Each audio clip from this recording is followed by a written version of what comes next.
Hey there, comic book fans. It's Rusty again with Collector Auctions, and here I am in the car again, headed down to Third Eye Comics in Annapolis, Maryland for another new comic book day. We've got some great books coming out this week. We've got another absolute title starting this week. We've got some great Marvel Rivals variants coming out. So we're going to go down. We'll film like we normally do. I'll show you all the new books. We'll pick up some things that I want to pick up. We'll go back home, bag and board everything, and we'll do a show and tell. So stay tuned, and we'll be right back.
All right, guys, I just finished up here at Third Eye Comics, and I had a great time going through all the new books. Couldn't find everything I was looking for, but I got most of everything. Plus, I've picked up a few other books for some upcoming signings here at Third Eye as well. So let me get home. As I said, I'll bag and board everything, and then we'll do a show and tell. So once again, stay tuned. 2 hours later. All right, guys, I made it back home and I bagged and boarded all the new comics. Let's get right into this, and I'll show you what I picked up this week. So the big book of the week for me was Absolute Flash #1. I don't know a lot about this yet, and I have not had a chance to read it since I got home, but I'm looking forward to this. This was a pre-order with my pre-order subscription service. I do have this regular cover coming in, but I did want to pick up an extra copy of the regular cover as well as pick up the Clayton Crane cover right here and the regular cover foil version as well. So those were the Absolute Flashes that I picked up. I didn't go deep on the variant covers with this, but we'll see how the story is. I've heard some good things. I heard some buzz at it while I was at the comic book shop today, so I think a lot of people were excited about it. Also picked up from the Absolute Universe Batman #6, and this, I think you've got a cameo, the first real appearance of the new Joker in Batman, and I think that's what this is going to be a key at this point. We'll see where it goes from there. I do also have this pre-ordered as well, but I did want to get an extra copy of this. They did have a beautiful Frank Quietly cover as well. I just wasn't striking me that much, so I did not pick that up, but I'm sure some guys are out there are really going to like that cover as well. All right, let's move this down. So that wasn't the only DC books that I picked up. There was actually, I picked up the second issue of Zatanna, and the regular cover has a beautiful David Nakayama cover. Now, I did not get that one today because it is on a pre-order, but I did not get the Terry Dodson cover right here as a pre-order. So I went ahead and picked that up. as well as they had some additional copies of the regular cover to issue number 1. And if you guys remember from a few weeks ago or last month when this book came out, I picked up, I think, one of the variant covers, but I did not get the regular cover because every copy that Third Eye had a little defect over here in the red. You could see that little spot right there. And one of the other collectors actually found one that was clean. And so I kind of passed on it. It looked like a defect. And I always have that in mind, that if this book's valuable, I don't want to have any defects. You try to pick up your best copies. And so I passed on it. But when issue number 2 came out, they actually had additional copies of number 1 right there. So I kind of went through them real fast, and I found a clean copy right there. So that tells me that Third Eye has a lot of comics that they hold in reserve for basically to put out in the stands a little bit later. So I think they buy, I always knew they buy a lot of comics.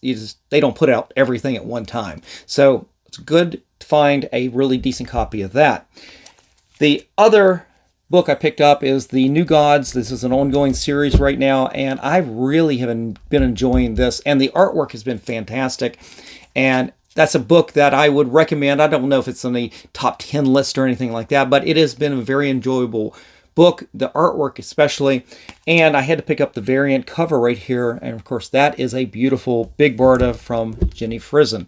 So she had a couple covers out this week, and this is the only one I think I picked up from Jenny Frison this week. Seems like she always has 2 or 3 covers every week out there. So that was it from DC.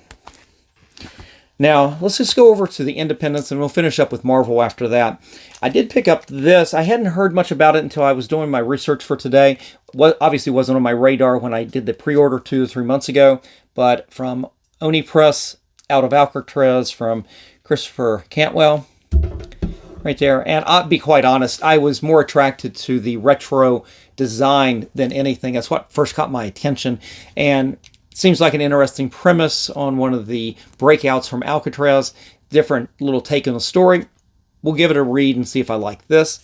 And this book right here, favorite book over the last 2 years outside of Usagi Yojimbo, has been Jim Zub's Conan the Barbarian. This is issue number 19. This is actually the variant cover right here. Doug Braithwaite has been the main artist for the majority of it ever since Del Torre has kind of stepped away from the original, as being the original penciler on it. And Braithwaite is really good, and this cover right here is his variant cover to this. And as you see, we have the old Marvel Comics trade dress as well. And I wanted to pick this up. Now, the main cover is by Del Torre, and that's what actually got me really going on this book, because he just embodies John Buscema artwork from the 70s and 80s on Conan. And that was what really initially got me going on this book. But when Del Torre stepped away a little bit, you would be doing covers, but Doug Braithwaite stepped in, and the art has been really good, and I've enjoyed it almost as much. And so the regular cover for this month is a Del Torre cover, and it is actually pre-ordered, so I didn't pick up an additional copy of that, but I did want to get the Doug Braithwaite right here. And exciting news from what I understand is that Jim Zub is going to be coming back to Third Eye Comics for Free Comic Book Day. It's been about 2 years since he's there, since the book is actually launched, and I basically said, I can't wait to see him. I've got a pile of books this high, and they kind of looked at me and was like, okay, don't make me come down on you, Russ. Like, don't give him too many books. And it's like, okay, I'll pare it down to a handful of these beautiful Conan books.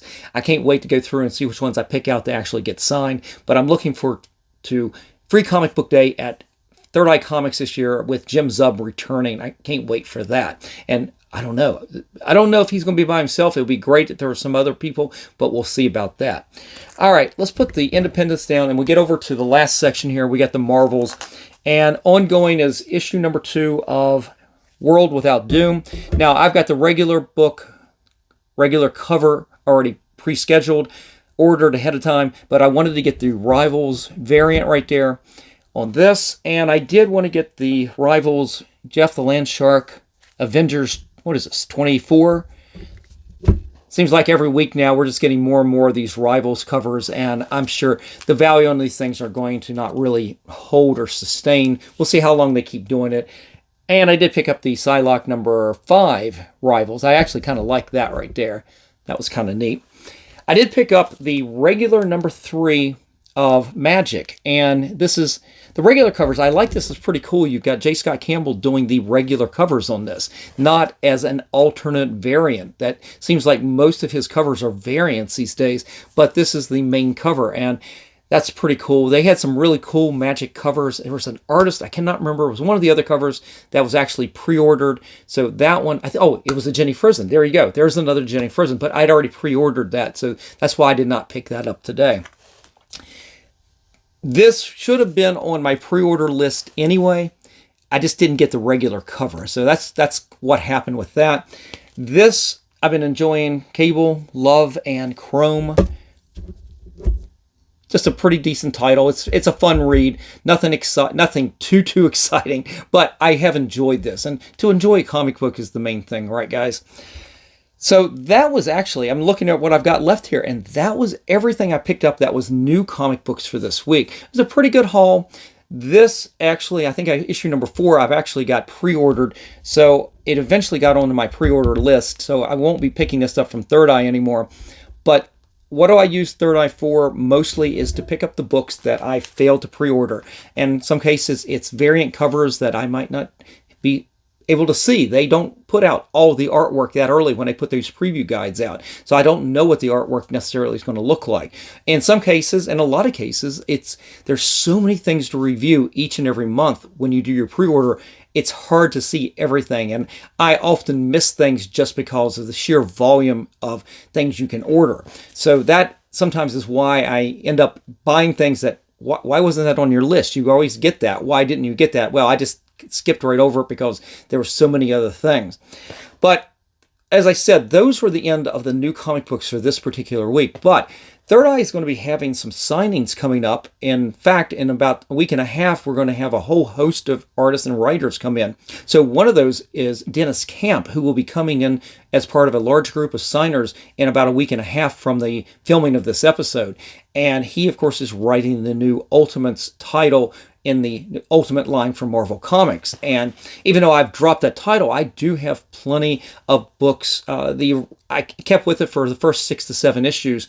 And I wasn't sure. I know I have to go back through the storage bins and find that first run, those first issues, because I'd love to get those signed. But he also wrote some other things as well. And while I was there at Third Eye, I'm going, well, I wonder if they got any number 1s still on the stand. And turns out that they did. They had a couple of issues of Ultimates number 1, regular cover, still on the stand. So I went ahead and picked those up just in case I have trouble going through the storage bin and finding my new comic books.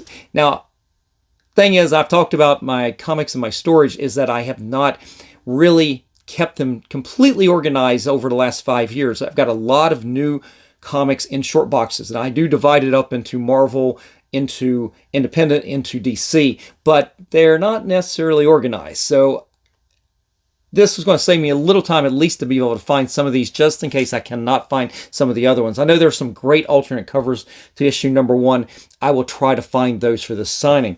But one of the other recent things that Dennis Camp wrote is the new Ultimate Universe Year 1, and he wrote the main story in this. And I went ahead and, even though I got these copies as well, I'm going to have to find those too. I went ahead, Third Eye still had more copies of this right here. And even though he did not write the second story in this, that is the first appearance of the new Ultimate Universe Wolverine. And this makes this a key first appearance. So I picked up another copy of that to get signed by Dennis Camp. And I also picked up this. I didn't pick it up at the time, but they had an extra copy, and I'm going, well, you never know. You may want to get Peach Momoko someday in person.